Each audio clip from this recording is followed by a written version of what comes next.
Hello students, welcome to my channel. I'm Rashmi, your maths teacher. तो now last 3 questions बचे हैं वो solve करते हैं. तो क्वेश्चन नंबर 14 देखो यहाँ पे क्या कह रहा है. Let L be the set of all lines in a XY plane. तो XY plane आपका यहाँ पर क्या होता है, जैसे ये हमने X एक्सेस बना दिया, ये X X डैश है और ये Y Y डैश है. तो ये जो एरिया होता है, ये जो रीजन होता है उसको हम XY प्लेन कहते हैं. तो इसमें आपका यहाँ पर क्या है, जितनी भी लाइंस है उन सारी लाइंस का जो सेट है, ये मैंने L1 कह दी, ये मैंने L2 कह दी, ये L3 कह दी, ये L4 कह दी, L5 कह दी. ऐसे बहुत सारी लाइंस होगी, इस तरह से होगी, इस तरह से होगी, स्लैंटिंग, स्लीपिंग, स्टैंडिंग, बहुत सारी तरह की लाइन होगी. तो लाइंस इन XY प्लेन है and R be the relation in L defined as, और R एक रिलेशन. ठीक है, बहुत सारी लाइंस है, स्टैंडिंग भी है, L6 ले ली हमने, यहाँ पे L7 ले ली. तो रिलेशन आपका यहाँ पर क्या है कि सेट ऑफ ऑल लाइन्स है, जो भी यहाँ पर लाइन्स उन सबका सेट है. और रिलेशन क्या है, इस रिलेशन में L1 कॉमा L2 वो आएगा कि L1 is parallel to L2. अगर दो लाइन आपस में पैरेलल है तो वो इस रिलेशन के अंदर आ जाएगी. अगर वो जैसे ये इसके पैरेलल नहीं है तो L6 और L5 का रिलेशन यहाँ पे नहीं बनेगा. जो जो भी पैरेलल है उन लाइन का रिलेशन यहाँ पर बन जाएगा. तो show that R is an equivalence relation. तब हमें शो करना है कि ये जो रिलेशन है आपका, वो आपका एक इक्विवेलेंस रिलेशन है. सेकंड पार्ट हम करेंगे बाद में. ओके, तो लिख लिया. गिवन सेट क्या है, सेट ऑफ ऑल लाइंस, जितनी भी तरह की लाइंस होती है, और रिलेशन हमारा ये हो गया. अब रिलेशन आपको इक्विवेलेंस, तो वही 3, रिफ्लेक्सिव होना चाहिए, सिमेट्रिक होना चाहिए और ट्रांजिटिव होना चाहिए. तो रिफ्लेक्सिव कब होगा कि इस सेट के अंदर जितनी भी लाइंस है, चाहे वो स्टैंडिंग हो, चाहे वो स्लीपिंग हो, चाहे हॉरिजॉन्टल हो, वर्टिकल हो, कैसी भी लाइंस है, वो सारी खुद के पैरेलल होनी चाहिए. तो ये यहाँ पे मतलब खुद का खुद से रिलेशन होना चाहिए. तो रिलेशन हमारा क्या है कि L1 is parallel to L2. तो अगर लेट कि मैं यहाँ पे कोई भी एक लाइन लेती हूँ, ये लाइन मैंने यहाँ पर ले ली, ठीक है, तो इस लाइन का नेम मैं L कर देती हूँ. तो कोई भी आप एक लाइन ले लो, वो खुद के तो पैरेलल होगी. अगर मैं इस लाइन की बात करूँ तो ये खुद के पैरेलल होगी, इस लाइन की बात करूँ तो ये खुद के पैरेलल होगी, ये लाइन खुद से पैरेलल होगी. खुद से अगर वो कंपेयर करे तो आपस में तो पैरेलल होगी. तो इसका मतलब ये रिलेशन आपका क्या हो जाएगा यहाँ पर, रिफ्लेक्सिव. तो आंसर ऐसे लिखेंगे कि we know that line L is parallel to itself. एक लाइन हमेशा खुद के पैरेलल होती है.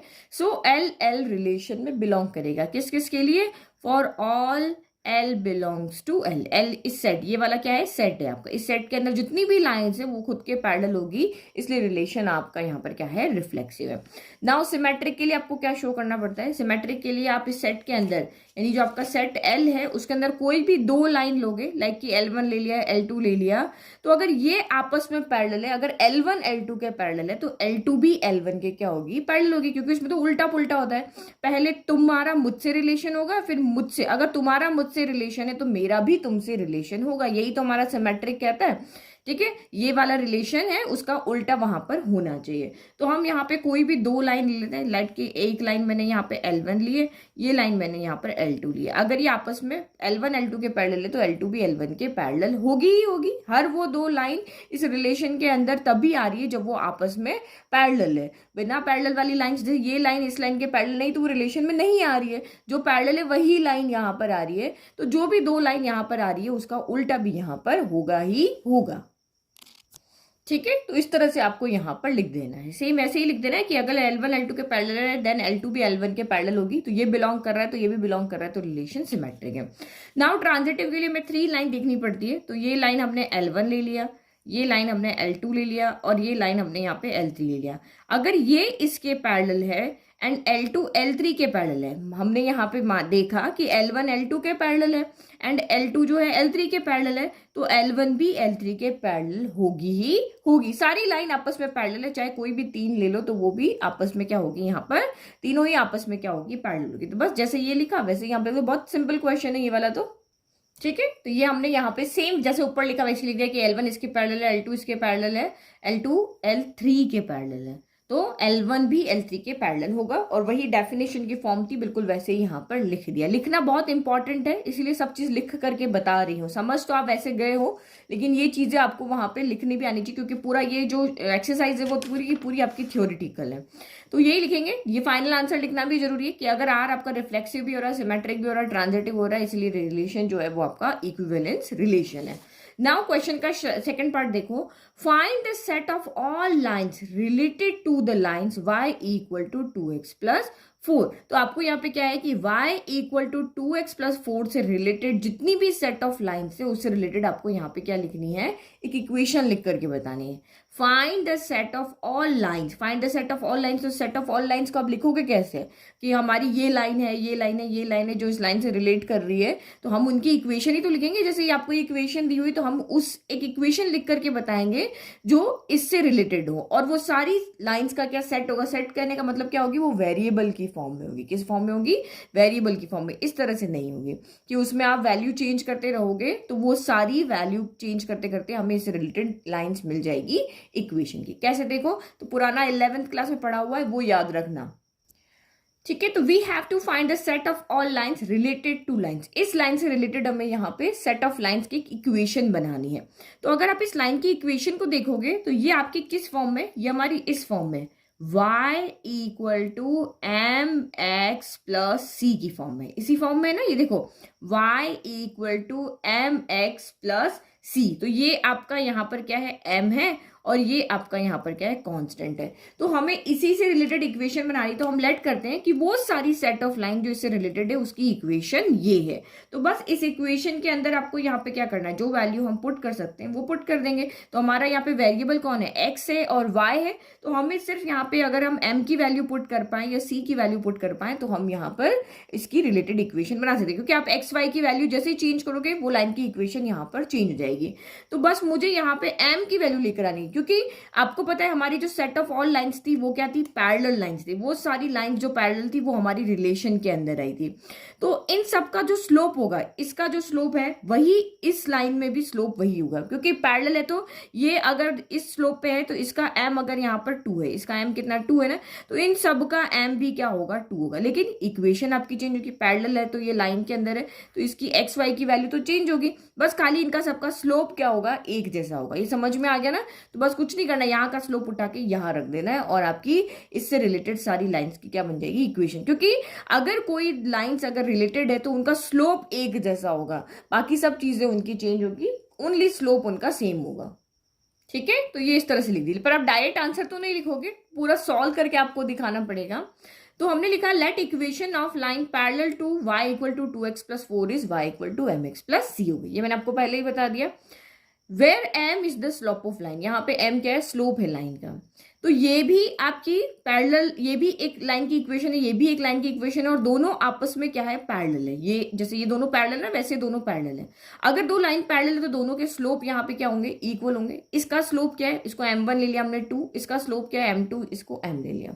तो हमें पता है कि अगर दो लाइन पैरेलल तो उनके स्लोप इक्वल होते हैं, तो m1 इक्वल टू m2 होगा, तो 2 इक्वल टू m हो गया। तो मैंने तो सिर्फ आपको यही कहा था ना अभी कि अगर दो इस सेट ऑफ लाइंस है और इसके पैरेलल है तो सिर्फ यहाँ पे m की वैल्यू सेम होगी, बाकी सारा का सारा चेंज रहेगा, y चेंज रहेगा, x चेंज रहेगा, c चेंज रहेगा, ओनली m इनका स्लोप क्या होगा, इक्वल होगा। तो बस वो स्लोप की वैल्यू उठा के वापस जो हमने इक्वेशन लेट की थी उसमें पुट कर दी, तो ये हमारी सेट ऑफ ऑल इक्वेशन, यानी इक्वेशन आ गई किसकी, सेट ऑफ ऑल लाइंस की। अब आपकी मर्जी, जो आप यहाँ पे वैल्यू पुट करते रहो तो यहाँ से आपको इनफाइनाइट इक्वेशंस मिल जाएगी जो इस लाइन के क्या होगी, पैरेलल होगी। नाउ नेक्स्ट क्वेश्चन नंबर देखो 15। तो 15 और 16 हमारा ऑब्जेक्टिव पार्ट है कि let R be the relation in the set 1 2 3 4। R आपका रिलेशन क्या है, ये सेट हम यहाँ पे ए ले लेते हैं, तो ए से ए में ही रिलेशन है आपका। यहाँ पर इधर भी 4 एलिमेंट है 1 2 3 4 और इधर भी 4 एलिमेंट है 1 2 3 4।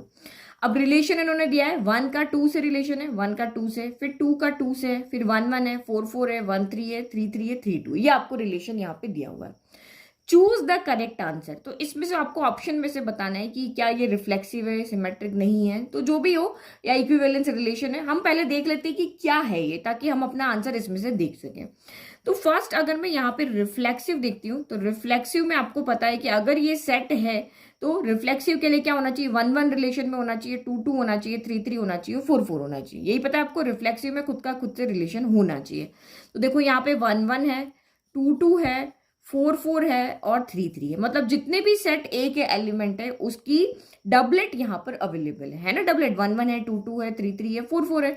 इसका मतलब ये रिलेशन आपका रिफ्लेक्सिव तो है। क्यों है कि for all A belongs to set A के लिए ए कॉमा ए रिलेशन में यहाँ पर मौजूद है। नाउ दूसरा देखते हैं अब यहाँ पे सिमेट्रिक। तो यहाँ पे सिमेट्रिक में हम यहाँ पे क्या देखते हैं कि जितने भी एलिमेंट रिलेशन में हो उनका उल्टा वहां पे होना चाहिए। तो 1 2 का उल्टा क्या होता है, 2 1 होता है। तो 2 1 क्या देखो यहाँ पर है, नहीं है, 2 1 तो दिख ही नहीं रहा। टू तो सिर्फ एक का उल्टा नहीं दिख रहा, दैट मीन्स ये रिफ्लेक्स सिमेट्रिक नहीं है, क्योंकि 1 2 का उल्टा 2 1 नहीं है, आगे देखने की जरूरत ही नहीं है। तो 2 2 का उल्टा 2 2 होता है, 1 1 का उल्टा 1 1 होता है, 4 4 का उल्टा 4 4 ही होता है, 1 3 का उल्टा 3 1 होता है, वो भी नहीं है, 3 3 का उल्टा 3 3 होता है, और 3 2 का उल्टा 2 3 होता है, वो भी यहाँ पर नहीं है। तो इसका मतलब सिमेट्रिक नहीं है। थर्ड आप यहाँ पे देखोगे ट्रांजिटिव, ठीक है, ट्रांजिटिव है कि नहीं। तो यहाँ पे देखो ये 1 2 हम इसमें कैसे ऑर्डर पेयर लेते हैं, हम इसमें लेते हैं कि अगर ए कॉमा बी रिलेशन में है और बी कॉमा सी भी रिलेशन में है तो ए कॉमा सी भी होना चाहिए। तो जो एंड हो रहा है वहीं से स्टार्ट हो रहा है वो देखो। तो ये 1 कॉमा 2 है, ये 2 से खत्म हो रहा है, ये 2 से स्टार्ट हो रहा है, और कोई तो ऐसा है ही नहीं जो 2 से स्टार्ट हो रहा है, यही दो है। तो इसका 1 का 2 से रिलेशन होना चाहिए। तो है यहाँ पे 1 कॉमा 2 भी यहाँ पर है, ये देखो इस तरह से 1 कॉमा 2 है और फिर यहाँ पे 2 कॉमा 2 है। तो ए का सी से रिलेशन भी यहाँ पर होना चाहिए। तो ए का सी से रिलेशन नहीं, 1 कॉमा 2 भी रिलेशन में होना चाहिए। तो है यहाँ पर रिलेशन। फिर मैंने कहा था डबलेट हमेशा सिमेट्रिक भी होते हैं और ट्रांजिटिव भी होती है, तो इनको देखने की जरूरत नहीं है, 2 2 देखने की जरूरत नहीं, 1 1 देखने की जरूरत नहीं, 4 4 देखने की जरूरत नहीं। अब 1 3 से लेते हैं। तो 1 3 से 2 है यहाँ पर, तो आप किसी को भी ले सकते हो, जैसे 1 कॉमा 3 है, 3 कॉमा 3 है और 3 कॉमा 2 है। तो अगर मैं इन दोनों को लेती हूँ कि ये मेरा ए है, ये बी है, ये बी से खत्म हो रहा है, बी से स्टार्ट हो रहा है, ये बी है और ये सी है, तो 1 कॉमा 3 भी रिलेशन में होना चाहिए। तो 1 कॉमा 3 तो रिलेशन में है, ये रहा। अगर मैं इन दोनों को लेती हूँ तो ये अगर मेरा ए है, ये बी है और ये बी है और ये सी है, तो ए कॉमा सी, ए कॉमा बी रिलेशन में, बी कॉमा सी है, तो 3 कॉमा 2 भी रिलेशन में होना चाहिए। तो 3 कॉमा 2 भी रिलेशन में, मतलब इसके जितने भी एलिमेंट्स है वो ट्रांजिटिव के इस डेफिनेशन को फुलफिल कर रहे हैं कि ए बी रिलेशन में, बी सी रिलेशन में, तो ए सी भी रिलेशन में होना चाहिए। तो इसका मतलब ये ट्रांजिटिव भी है यहाँ पर। तो इसका मतलब आप अब देख लो, सिमेट्रिक नहीं है, बाकी रिफ्लेक्सिव भी है और ट्रांजिटिव है। तो R is reflexive and symmetric but not transitive, ये गलत कह रहा है। आर इज रिफ्लेक्सिव भी है, सिमेट्रिक भी है, बट नॉट रिफ्लेक्सिव है, ट्रांजिटिव है बट सिमेट्रिक नहीं है। तो इसका मतलब ऑप्शन बी आपका यहाँ पे राइट है। तो ये क्या कह रहा है, रिफ्लेक्सिव तो है, ट्रांजिटिव भी है, लेकिन सिमेट्रिक नहीं है। तो ऑप्शन बी आपका यहाँ पर राइट आंसर है। ठीक है, समझ में आ गया, इस तरह से देखिए। नाउ 16 देखो। तो question number 16, let R be the relation in the set N. Set N से आपका सेट एन में ही यहाँ पर रिलेशन, नेचुरल नंबर से नेचुरल नंबर में रिलेशन। 1 2 3 4 इस तरह से होता है, 1 है, 2 है, 3 है, 4 है, 5 है, इस तरह से। और इधर भी यही आएगा, नेचुरल नंबर का सेट है तो 1 2 3 4 इसी तरह से आएगा। तो रिलेशन आर, रिलेशन आपका यहाँ पे क्या डिफाइन है, ए कॉमा बी है, एंड आपको एक कंडीशन दी है कि ए इक्वल टू बी माइनस 2 है। क्या दिया हुआ है, ए इक्वल टू बी माइनस 2 दिया है, और कहा है कि बी ग्रेटर देन 6 है। बी ग्रेटर देन 6 है मतलब क्या, यहाँ पे बी क्या क्या हो सकता है, बी 7 हो सकता है, 8 हो सकता है, 9 हो सकता है, 10 हो सकता है, उससे बड़ा हो सकता है। 1 to 6 यहाँ पे नहीं लेना है। चूज द करेक्ट आंसर, कि इसमें से करेक्ट आंसर कौन सा है वो आपको यहाँ पर चूज करना है। तो बहुत ईजी है, आप यहाँ पे देखो ऑप्शन ए देखो, हम यहाँ पे बी की वैल्यू 7 8 9 10 जो भी है वो राइट है, और इस कंडीशन को यहाँ पे फुलफिल करना चाहिए, ये इक्वेशन आपकी यहाँ पे होनी चाहिए। तो देखो यहाँ पे ए कितना है, अगर मैं इसको यहाँ पे देखती हूँ कि ये ए कॉमा बी है, ये ए कॉमा बी है, तो बी यहाँ से कितना आ रहा है, 4 आ रहा है। तो बी तो हमारा छोटा होना ही नहीं चाहिए, बी तो हमारा 7 8 9 10 होना चाहिए। तो B equal to 4 not possible, ये पॉसिबल नहीं है। अब यहाँ पे देखो इसके अंदर क्या है कि बी इक्वल टू आपका यहाँ पर 8 है, तो b इक्वल टू 8 है ना, ये भी a कॉमा b है, b इक्वल टू 8 है, तो यहाँ पुट करो तो a आपका देखो 3 आता है कि नहीं, इसके अकॉर्डिंग a 3 और b 8 है, तो b की वैल्यू यहाँ पे पुट करो, ऑप्शन b को हम चेक कर रहे हैं। b इक्वल टू आपका यहाँ पे 8 है, तो देखो a इक्वल टू कितना आएगा, 8 माइनस 2, b की जगह हमने वैल्यू रख दी, तो a यहाँ पे कितना आ रहा है आपका 6 आ रहा है। तो यहाँ पे हमारा जो ऑर्डर पेयर बन रहा है वो 6 कॉमा 8 बन रहा है, जबकि ये कितना है 3 कॉमा 8 है।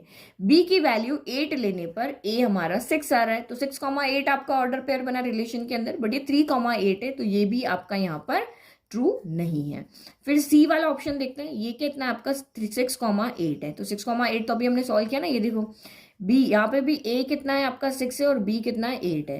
तो बी इक्वल टू 8 जब हमने पुट किया तो ऑप्शन ए हमारा कितना, ये ए कितना आ रहा था आपका 6 आ रहा था, तो ऑर्डर पेयर आपका वही 6,8 बन रहा है। तो इसका मतलब जो हमने ऊपर सॉल्व किया वो हमें ऑप्शन सी में मिल गया, तो ऑप्शन सी आपका यहाँ पर राइट है। डी भी नहीं होगा क्योंकि डी की जगह आप 7 रखोगे तो 7 - 2 कितना होता है 5 होता है, बट यहाँ 5 नहीं है, यहाँ पे 8 है। तो कितना इजी क्वेश्चन था, ऑब्जेक्टिव क्वेश्चन था। तो ये हो गई हमारी 1.1 एक्सरसाइज खत्म। सारे क्वेश्चंस मैंने आपको बहुत अच्छे से एक्सप्लेन किए हैं। अब इसके बाद हम करेंगे यहाँ पे फंक्शन। Thank you.